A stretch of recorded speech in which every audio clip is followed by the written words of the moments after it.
അപ്പൊ പലപ്പോഴും സംശയം, അങ്ങനെ ലോകമുണ്ടോ അല്ലേ? അപ്പൊ ഞാൻ നിങ്ങളെ അതുമായി ബന്ധപ്പെട്ട് കുറച്ച് കാര്യങ്ങൾ നിങ്ങളെ ഞാൻ പഠിപ്പിക്കുകയല്ല. നിങ്ങൾ നേരത്തെ പറഞ്ഞ പോലെ ഇവിടുന്ന് വിട്ടാൽ പല ക്യാമ്പസിലേക്ക് നിങ്ങൾ പോകും. അപ്പോൾ അവരുമായി സംവദിക്കുമ്പോൾ നിങ്ങൾ എന്ത് ചെയ്യണം? ആ വിഷയത്തില് നല്ല അറിവുണ്ടാകണം. ആ നിലക്കാണ് ഞാൻ നിങ്ങളെ ഇന്ററാക്ട് ചെയ്യുന്നത്. നിങ്ങളെല്ലാവരും ഭരണവിശ്വാസികളല്ലേ, നമുക്ക് അങ്ങനല്ലേ, സംശയമില്ല. പക്ഷെ നിങ്ങൾ പുറത്തേക്ക് ഇറങ്ങുമ്പോൾ അത്തരം സംശയങ്ങൾ അന്വേഷിക്കുമ്പോൾ അത്ര ആളുകളെ പഠിപ്പിക്കാനോ പറഞ്ഞു കൊടുക്കാനോ കഴിയേണ്ടതുണ്ട്. അഥവാ ഇസ്ലാമിലെ ഏറ്റവും ബേസ് അധ്യാപനം എന്താണ്? മൂന്നാണ്. ഏതൊക്കെയായിരുന്നു? തൗഹീദ്, റിസാലത്ത്, തൗഹീദ് നമുക്ക് കഴിയില്ലേ? ഓക്കെ. ഇതിലൊക്കെ വ്യത്യസ്ത അഭിപ്രായങ്ങളുണ്ട്. തൗഹീദിലെ ഏകദൈവം എന്ന വിശ്വാസമുണ്ട് രീതിയിൽ ഒരു വിശ്വാസം അങ്ങനെയാണ്. അതല്ല, ഒരേ ദൈവങ്ങളുണ്ട്, ദൈവമേ ഇല്ല, ഇങ്ങനെ മൂന്ന് വിശ്വാസങ്ങളാണ് തൗഹീദ് അല്ലെങ്കിൽ തൗഹീദിലുള്ളത് അല്ലെങ്കിൽ ആവശ്യത്തിലുള്ളത്. റിസാലത്തിലുമുണ്ട് മൂന്ന് വ്യത്യസ്ത അഭിപ്രായങ്ങൾ, മെയിൻ അഭിപ്രായങ്ങൾ. ഒന്നെന്താണ്? അവതാര സങ്കല്പമാണ്. ദൈവം തന്നെ അവതരിക്കാം, ദൈവം മനുഷ്യനായി അവതരിക്കാം. വിശ്വാസമായിട്ടുള്ളത് ഹൈന്ദവ വിശ്വാസമുണ്ട് അല്ലെ? ശ്രീരാമനും ശ്രീകൃഷ്ണനും കൽക്കിയും അങ്ങനെ തുടങ്ങിയ കൂർമ്മം തുടങ്ങിയ വ്യത്യസ്ത അവതാരങ്ങളുണ്ട്. അവർ മനുഷ്യനായി ദൈവം അവതരിക്കാം അല്ലെ? അതുപോലെ യേശു ക്രിസ്തു, ഈസാനബി ആരാണ്? ദൈവപുത്രൻ അല്ലെ? മറ്റൊന്ന് റിസാലത്ത്, നമ്മൾ വിശ്വസിക്കുന്ന അല്ലാഹ് ചെയ്ത് ചില ആൾക്കാരെ മനുഷ്യന്മാരെ എന്ത് ചെയ്തു? സെലക്ട് ചെയ്ത് അയക്കുകളെ. ഇതാണ് റിസാലത്ത് നമ്മുടെ വിശ്വാസം. മറ്റൊന്ന് പ്രവാചകനേ ഇല്ല, അങ്ങനെ നബിയില്ലാന്ന് വിശ്വാസം. ഓക്കെ. പിന്നെ നമ്മളെ ഇന്നത്തെ വിഷയം യൗമുൽ ഖിയാമത്ത്, പരലോക വിശ്വാസമാണ്. ഇതിൽ വ്യത്യസ്ത അഭിപ്രായങ്ങളുണ്ട്. അല്ലെങ്കിൽ ഈ മുഖ്തലിഫ് വ്യത്യസ്ത അഭിപ്രായങ്ങളുണ്ട്. ഒന്നെന്താണ്? ഭൗതികവാദം. അതാ അങ്ങനെ ഇല്ല അല്ലെ? ഒരു അഗ്നി കെട്ടുപോയാൽ അത് അഗ്നിയില്ല, അല്ലെങ്കിൽ തീ കെട്ടുപോയാൽ പിന്നെ പോയി. മനുഷ്യൻ മരിച്ചാൽ ഉണ്ടാവും, പിന്നെ ഒരു ജീവിതം ഉണ്ടാവില്ല എന്ന് വിശ്വാസം. മറ്റൊന്ന് പുനർജന്മ സിദ്ധാന്തമാണ്. പുനർജന്മ സിദ്ധാന്തം മനുഷ്യന് എന്ത് ചെയ്യാം? ഈ പ്രോസസ് കണ്ടിന്യൂ ചെയ്യാം. ഞാൻ ഇപ്പോൾ മനുഷ്യനാണ്, ഞാൻ എങ്ങനെ ആവാൻ കാരണം എന്റെ പൂർവ്വജന്മം ഞാൻ നല്ലവനായിരുന്നേക്കാം. ഞാൻ ഇപ്പോൾ മോശമായാൽ അടുത്ത ജന്മം എന്തായിരിക്കും? ഒരുപക്ഷെ മൃഗമായോ മരമായോ ജനിക്കും. അതല്ലെങ്കിൽ നല്ലതാണെങ്കിൽ നല്ല ജാതി ജനിക്കും അല്ലെ? നല്ല ജാതി ജനിക്കണമെങ്കിൽ എന്ത് ചെയ്യണം? നല്ല മനുഷ്യനെ ജീവിക്കണം. അതൊരു ബേസ് ഇല്ല. അഥവാ ആ കാണുന്ന പട്ടിയാവുന്നതിന്റെ കാരണം പഠിക്കാതെ ഇല്ലേ? സ്കൂളിൽ നമ്മളെ ഒരു സാധനം നമ്മൾ അടിക്കുകയാണെങ്കിൽ വെറുതെ അടിക്കണം, ഒരു കാരണം ഉണ്ടാവില്ലേ? നീ ഇത് ചെയ്തുകൊണ്ടാണ് അടിച്ചത്. ആ കുറ്റം നമ്മളെ ബോധ്യപ്പെടുത്തും അല്ലേ? സ്കൂളിൽ നിന്നല്ല, എല്ലാ കോടതിയിലും അല്ലേ? ഉമ്മയാവട്ടെ ഉപ്പയാവട്ടെ അടിക്കുമ്പോൾ ശിക്ഷിക്കുന്നുണ്ടാവും, ഈ തെറ്റുകൊണ്ടാണ് ശിക്ഷിച്ചത് അല്ലെ എന്ന് കൃത്യമായി നമ്മൾ അറിയിക്കും. നമുക്കറിയാം അല്ലെ? എന്നാൽ അങ്ങനെ പട്ടിയാവാനോ മരമാവാനോ എന്താണ് കാരണം അവർക്കറിയില്ല. എന്നാൽ ബേസ്ലെസ് വിശ്വാസമാണ്. അപ്പൊ ഒന്ന് ഭൗതിക വിശ്വാസം പറഞ്ഞാൽ ജന്മമില്ല വെച്ചാൽ പിന്നെ മണ്ണായി മാറി. മറ്റൊന്ന് എന്താ? പുനർജന്മം. അത് കണ്ടിന്യൂസ് പ്രോസസ്സാണ്, അവസാനം ഇങ്ങനെ കണ്ടിന്യൂ ചെയ്തോളൂ. മറ്റൊന്ന് മനുഷ്യൻ മരിച്ചാൽ വീണ്ടും ജീവിപ്പിക്കും അല്ലേ? അതിന്റെ വിശുദ്ധ വിശ്വാസം എന്താണ്? നന്മ ചെയ്താൽ സ്വർഗവും തിന്മ ചെയ്താൽ നരകവും ലഭിക്കുന്ന വിശ്വാസം. ഓക്കെ. ഞാൻ ചോദിക്കട്ടെ, ഒരു മനുഷ്യനെ നല്ല പേഴ്സണാലിറ്റി ആക്കാൻ അത് ദൈവവിശ്വാസമാണോ പരലോകവിശ്വാസമാണോ? തുടക്കൽ ചർച്ച കിട്ടാൻ ഒരു മനുഷ്യനെ വളരെ പക്ക അല്ലെങ്കിൽ നല്ല സൽക്കരണിയാക്കാൻ ധാർമ്മിക ബോധമുള്ള അല്ല അത്ര മൂല്യങ്ങൾ കൈവരിക്കുന്ന ഒരു വ്യക്തിയാക്കി മാറ്റാൻ ദൈവവിശ്വാസമാണോ അല്ലെങ്കിൽ പിന്നെ പരലോകവിശ്വാസമാണോ കാരണക്കാരനാക്കാൻ? ദൈവവിശ്വാസമാണോ പരലോകവിശ്വാസമാണോ? എന്താണ് നമ്മൾ നല്ല ആൾക്കാർ? എന്താ കാരണം? ദൈവവിശ്വാസമാണ്. നരേന്ദ്രമോദി ദൈവവിശ്വാസിയല്ലേ? ആണോ? വിശ്വാസിയാണ്. റോഹിംഗ്യയിൽ പീഡിപ്പിക്കുന്ന ഒരുപാട് ആളുകളുണ്ട് അല്ലേ? അവര് സന്യാസിമാരോ അല്ലെങ്കിൽ എത്ര ആളുകളാണ്? വിശ്വാസികളല്ലേ? ആണോ? ഇസ്രായേലിൽ കുട്ടികളെ കൊന്നെടുക്കുന്ന ജൂതന്മാർ എന്താണ്? വിശ്വാസികളാണ് അല്ലേ? പക്ഷേ എന്ത് ചെയ്യണം? ദൈവവിശ്വാസം മാത്രം പോരാ. നാളെ ഈ തെറ്റിന് മറുപടി പറയേണ്ടി വരുമെന്ന ബോധമാണ് ഒരു വ്യക്തിയെ നന്നാക്കി. ആണോ? നാളെ ഈ തെറ്റിന് മറുപടി പറയേണ്ടി വരുമെന്ന ബോധമാണ് എന്താ പറയുക ഒരു വ്യക്തിയെ സൽക്കരിഞ്ഞാക്കുന്നത്. പക്ഷേ വിശ്വാസം വേണ്ടേ? വേണം അല്ലെ? എന്ന് പറഞ്ഞത് ഒന്നാമത്തെ ജീവിത വിശ്വാസം അഭാവത്തിൽ ദൈവവിശ്വാസം വളരെ ദൈവമാണ്. ദൈവമുണ്ട്, പക്ഷെ പരലോക ജീവിതമില്ല. ഒരു കാര്യമില്ല. ഉണ്ടോ? നരേന്ദ്രമോദി ഞാൻ വിശ്വസിക്കുന്ന ആളായിരിക്കും, അല്ലെങ്കിൽ റോഹിംഗ്യയിൽ പീഡിപ്പിക്കുന്ന ആളുകളും അങ്ങനായിരിക്കും. എന്നാലോ ദൈവവിശ്വാസമില്ലെങ്കിൽ പരലോക ജീവിതം അസാധ്യമാണ്. അപ്പോൾ മനസ്സിലായോ?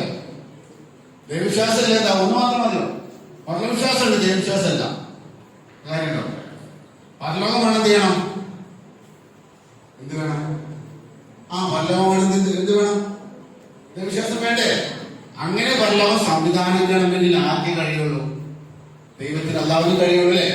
അപ്പൊ രണ്ടും ഇസ്ലാമിലെ ഏറ്റവും ബേസ് വിശ്വാസം അല്ലെ, വിമാന കാര്യങ്ങളെ ഏറ്റവും അടിസ്ഥാനം എന്താണ്? പരലോകവിശ്വാസവും അല്ലെ, ഇമാനില്ല ഈ വിശ്വാസങ്ങളാണ്. ഖുർആൻ ഏറ്റവും അധികം പ്രതിപാദിച്ച വിഷയമാണ് പരലോകം. ഒരുപാട് തവണ വ്യത്യസ്ത രൂപത്തിൽ വ്യത്യസ്ത പേരുകളിൽ പറയുന്നുണ്ട്. യൗമുദ്ദീൻ, യൗമുൽ ഖിയാമ, യൗമുൽ സിറാത്ത്, യൗമുൽ അദാബ്, യൗമുൽ സാഅ, ഇനി പറയുന്നുണ്ട് കേട്ടോ, യൗമുൽ ഹിസാബ് തുടങ്ങിയ വ്യത്യസ്ത പേരുകളിൽ ഖുർആന് എല്ലാ സ്ഥലങ്ങളിലും മിക്ക സൂറകളിലും ഈ വിഷയം ചർച്ച ചെയ്യുന്നുണ്ട്. എന്തിനാണ്? എന്തിനായിരിക്കും? ആ ബോധ്യമുള്ളവരാക്കാൻ അല്ലെ, ആ ബോധ്യവും ബോധവും ഉള്ളവരാക്കാൻ ഖുർആൻ നിരന്തരം നമ്മോട് ആവശ്യപ്പെടും. വ്യത്യസ്ത ആയത്തുകളില്ലേ? നമ്മൾ ഫാത്തിഹയിൽ നോക്കും ഇല്ലേ? ഏതായത് മാലിക് യൗമുദ്ദീൻ അല്ലെ, യൗമുദ്ദീൻ, ഇങ്ങനെ പല സൂറകളിലും ചർച്ച ചെയ്യുന്നുണ്ട്. അഥവാ നമ്മൾ പൊതുവെ ഇപ്പോ ഇത് ബൾബ് കത്തുന്നു, നമ്മളെങ്ങനെ വിശ്വസിക്കുന്നത്? കണ്ടത് അല്ലേ? പരലോകം അല്ലെങ്കിൽ എന്ത് ചെയ്യാം? ഇത് പകലാണ്, ഇത് അല്ലെങ്കിൽ എന്ത് വിഷയമാണ് എന്ന് മനസ്സിലാക്കൽ സെൻസ് ഓർഗൻസ് കൊണ്ടോ അല്ലെ? ഈ പഞ്ചേന്ദ്രിയം കൊണ്ടോ ഒരു ശാസ്ത്രീയമായി തെളിയിക്കാൻ പറ്റൂല. പറ്റോ? ഇല്ല. അതൊരു ഐഡിയ വിശ്വാസമാണ്. എന്നുവെച്ചാൽ വിശ്വാസിയുടെ സ്വഭാവമാണ് അല്ലതീനൂനായി അദൃശ്യം വിശ്വസിക്കുക. റൈബനാൽ ദൃശ്യമല്ല, അതിനപ്പുറമുള്ളത് വിശ്വസിക്കലാണ് റൈബ്. ഐബിയ വിശ്വാസം അതുകൊണ്ടാണ് ഖുർആൻ നിരന്തരം പല രൂപത്തിൽ പല തരത്തിലും വീണ്ടും വീണ്ടും വ്യത്യസ്ത സൂറകളിൽ അതിങ്ങനെ പ്രതിപാദിക്കുന്നത്. അപ്പൊ തെളിവ് ഖുർആനിലേക്ക് തെളിവെന്നാണ് പ്രാപഞ്ചിക പ്രതിഭാസങ്ങളും നീതി ബോധം. ഈ രണ്ട് വിഷയം, യുക്തി ബോധം, നീതി ബോധം. നമുക്ക് എത്ര ഘട്ടങ്ങളുണ്ട്? നമ്മളിവിടെ എത്ര ഘട്ടം തരണം ചെയ്യണം? നമ്മൾ ഒന്ന് പ്രഗ്നൻസി ടൈം അല്ലെ, ഗർഭാശയ ജീവിതം, ഇഹലോക ജീവിതം, പിന്നെ ബർസഖ്, പരലോകം. ഒന്നായി വേണേ കൂട്ടാം. അഥവാ നമ്മൾ ഈ ഒരു ഗർഭാശയ ജീവിതം അതെങ്ങനെയായിരുന്നു? അല്ലെ, ഒരു ചെറിയ ഇരുട്ട് മുറികളായിരുന്നു. അതിൽ തികച്ചും വ്യത്യസ്തമാണ്, വിഭിന്നമാണ്. ഏത് അല്ലെ? നമ്മളത് കഴിച്ചത് എങ്ങനെയായിരുന്നു? അവിടുന്ന് വയലുടെയായിരുന്നു അല്ലല്ലോ, അല്ലേ? അപ്പൊ അതിന് വ്യത്യസ്തം, എല്ലാം കൊണ്ട് വ്യത്യസ്തമാണ് ഈ വലിയ ജീവിതം. അഥവാ അതിനേക്കാൾ വ്യത്യസ്തമാണ് ബർസഖും പരലോകവും. ഓക്കെ.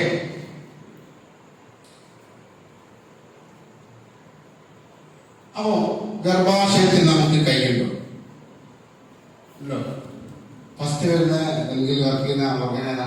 അതെ, കേൾവിയാണ് അല്ലെ. ഇന്ന എപ്പോഴും വെച്ച് സമാണ്, കേൾവിയുണ്ട്, കൈകാലുണ്ട് അല്ലെ. അതിന് ഉപയോഗം എവിടെയാണ്? അവിടെ ഉപയോഗിക്കുന്നത് നമ്മൾ എവിടെ ഉപയോഗിക്കുന്നത്? അവിടെ ഉപയോഗിക്കുന്നത് നടക്കും. മനുഷ്യന് വരണമെന്ന് നടക്കും? ഓടോ? ഇല്ലല്ലോ. എന്ത് ചെയ്യാം, അത് അവിടെ ഉപയോഗിക്കാനുള്ളതാണ്. അതുപോലെ തന്നെ നമ്മളെ ഈ ലോകത്തുള്ളതാണ് നമുക്ക് നീതിബോധം, ധാർമ്മിക ബോധം. ആ നീതിബോധം അത് തേട്ടം പൂർണ്ണമായി അല്ലെങ്കിൽ അതിന്റെ പൂർത്തീകരണം സാധ്യമാണ്. അവിടെ നമുക്കറിയാം, നന്മ ചെയ്തവർക്ക് എന്ത് കിട്ടണം, ഇവിടെ പ്രതിഫലം ലഭിക്കണം. തിന്മ ചെയ്തവർക്കോ ശിക്ഷ ലഭിക്കണം. ഇത് ഇവിടെ ലഭിക്കാറുണ്ടോ? ഉണ്ടോ? എക്സാമ്പിൾ പറയണം. എക്സാമ്പിൾ, ഞാൻ അനിയത്തി തല്ലൂടിയപ്പോ തെറ്റുമുള്ള അനിയത്തിന്റെ ഭാഗത്തായിരുന്നു. പക്ഷെ അനിയത്തി ആർക്കാണ്? ഈ എക്സാമ്പിൾ ആണോ? വേറെന്താ? ഒരുപാട് എക്സാമ്പിൾ ആലോചിക്കുന്നു പറഞ്ഞേ ഒന്ന് പറയാട്ടോ. ഇപ്പൊ ഉണ്ടായിട്ടില്ല, ഇപ്പൊ സമ്മാനം കിട്ടും, പറയാൻ പറ്റുമോ? ഇല്ല.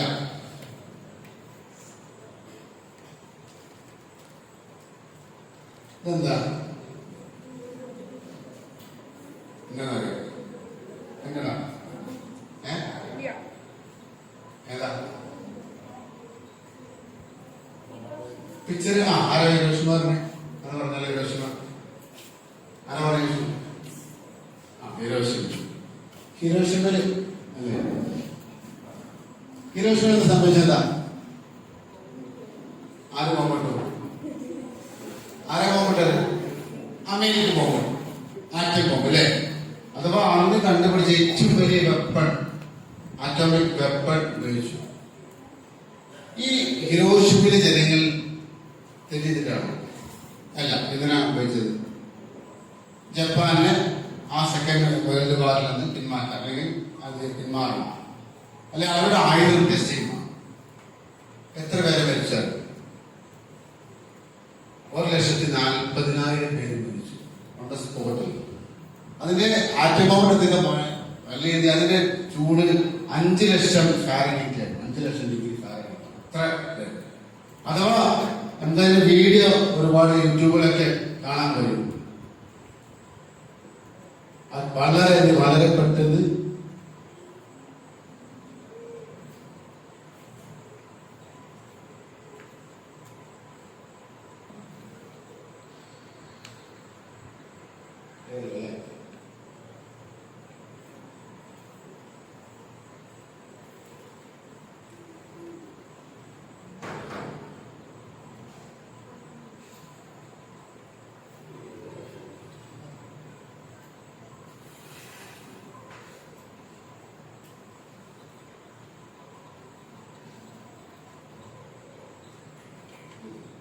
അഞ്ച് ലക്ഷം ഫാരൻഹീറ്റ് അഥവാ അതങ്ങോട്ട് ഇട്ടപ്പോൾ നമ്മൾ ഇരുമ്പില്ലേ അതൊക്കെ ഉരുകിപ്പോയി. ഇരുമ്പ് ഉരുകിപ്പോയി. മനുഷ്യന്മാരെന്ത് ചെയ്യാൻ വാനിഷായിപ്പോയി. മനുഷ്യന്മാർ ഇല്ലാതായി. ഇപ്പൊ ഇവിടെ പോകുമ്പോൾ അതേ ഇവിടെ ഫുള്ള് കാര്യം ബിൽഡിംഗ് കയറി. അപ്പൊ അങ്ങനെ അത്ര വലിയ വെപ്പണായിരുന്നു അതിട്ടത്. ലിറ്റിൽ ബോയ് ഫാറ്റ് മാൻ അല്ലെ, അതിട്ട ആള് കേരിച്ചു ശിക്ഷിക്കപ്പെട്ടു. ഇല്ല, അവർക്കെന്താ ലഭിച്ചത്? അത്രയും വലിയ ഒരു അക്രമം ചെയ്ത വ്യക്തിക്ക് എന്താ ലഭിച്ചതല്ല? എന്ത് ലഭിച്ചിട്ടുണ്ടാവാം? ശിക്ഷ ലഭിച്ചോ? എന്താ ലഭിച്ചതിനെ? ആ സമ്മാനം ലഭിച്ചില്ലേ? അല്ലെങ്കിൽ അത് പദവി ലഭിച്ചു. അഥവാ അത്രയും പേരെ കൊന്നൊടുക്കിയ ആ വ്യക്തിക്കോ ആ രാഷ്ട്രത്തിനോ അത് ലീഡർഷിപ്പ് ചെയ്ത കൊടുത്ത അവർക്ക് ശിക്ഷിക്കപ്പെട്ടില്ല. ഇത് മാത്രമല്ല എന്താ ലഭിച്ചത്? അവർക്ക് നന്മ അല്ലെങ്കിൽ പ്രതിഫലം ലഭിക്കുകയും ചെയ്തു. ഓക്കെ, ഈ ചിത്രം കാണുക.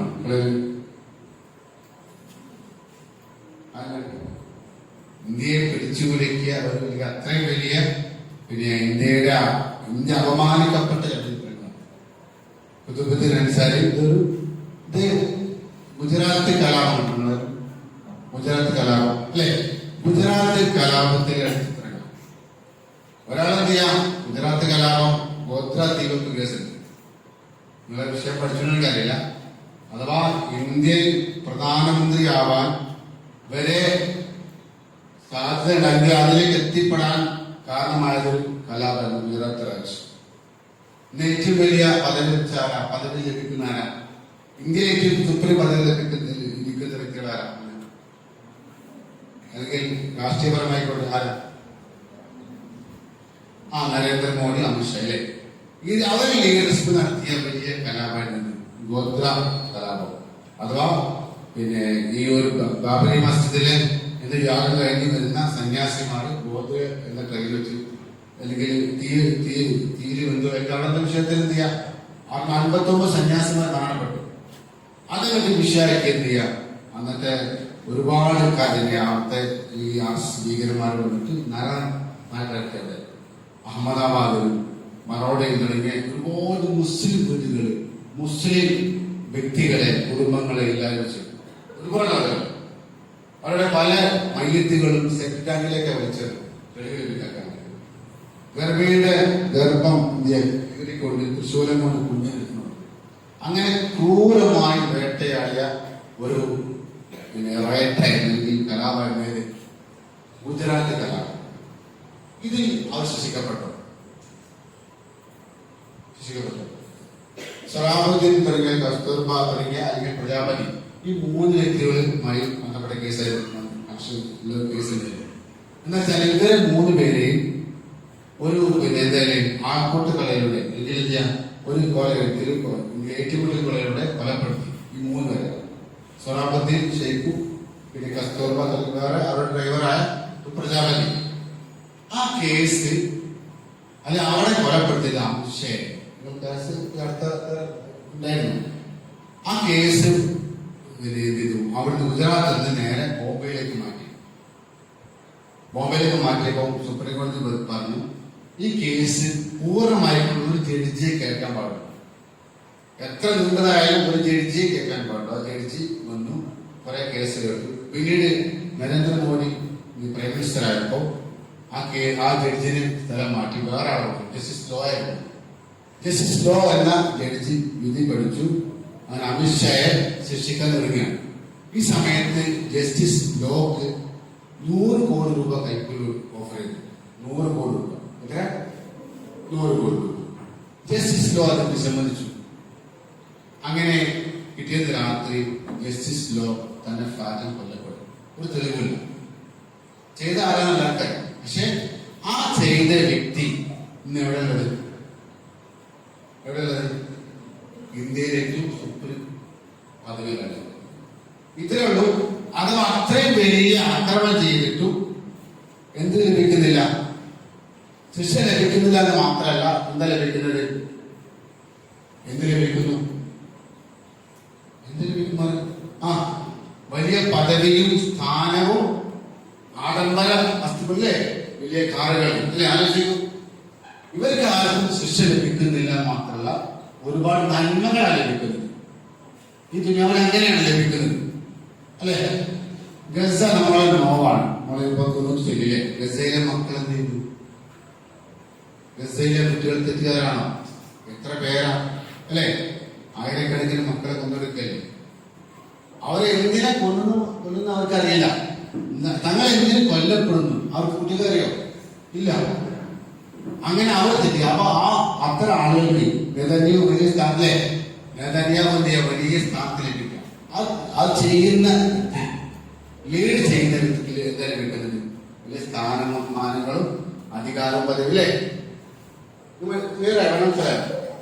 അഥവാ തിന്മ ചെയ്തവർക്ക് എന്ത് ലഭിക്കുകയാണ്? നന്മയാണ് ലഭിക്കുന്നത്. 2 എക്സാമ്പിൾ പറഞ്ഞു. 3 എക്സാമ്പിൾ പറഞ്ഞു. ആറ്റം ബോംബിന് പറഞ്ഞു, പിന്നെ ഇന്ത്യയിലെ റൈറ്റ്സിന്റെ പറഞ്ഞു, പിന്നെ ഗസ. എന്നാലോ നന്മ ചെയ്തവർക്ക് ധാരാളം. ആരാണത്? സയ്യിദ് കുത്തുബാണ്. സയ്യിദ് കുത്തുബ് നന്മക്ക് വേണ്ടി പരിശ്രമിച്ച വ്യക്തിയായിരുന്നു. അദ്ദേഹം മരണപ്പെട്ടത് തൂക്കുകല്ലാണ്. അതൊക്കെ കൊലപ്പെടുത്തിയത്. ഇങ്ങനെ ഒരുപാട് ആളുകൾ. സയ്യിദ് കുത്തുബ് മാത്രമല്ല, പിന്നെ ഇമാം Ahmad bin Hanbal, Abu Hanifa തുടങ്ങിയ ഇബ്നു തൈമിയ തുടങ്ങിയ ഒരുപാട് ആളുകൾ നന്മ ചെയ്ത, നാട്ടിൽ സമാധാനം ഉണ്ടാക്കാൻ നന്മക്ക് വേണ്ടി പ്രവർത്തിച്ച ഒരുപാട് ആളുകൾ എവിടെ മരിച്ചത്? ജയിലിൽ. ക്രൂരമായി കൊലപ്പെടുത്താൻ, ആക്രമിച്ചുകൊണ്ട് കൊലപ്പെടുത്താൻ. വേറെ ഈ കഴിഞ്ഞ 2-3 മാസം മുമ്പ് നമ്മുടെ ട്രിവാൻഡ്രം ജില്ലയിലെ ഒരു സ്ഥലത്ത് ഒരു ചെറുപ്പക്കാരൻ 10-12 വയസ്സായ ചെറുപ്പക്കാരൻ നിഷാദ് എന്ന പേര്. ഈ കുട്ടി ഒരു ചെറുപ്പക്കാരൻ ആ നാട്ടിലെ ലഹരിക്കെതിരെ സംസാരിക്കും.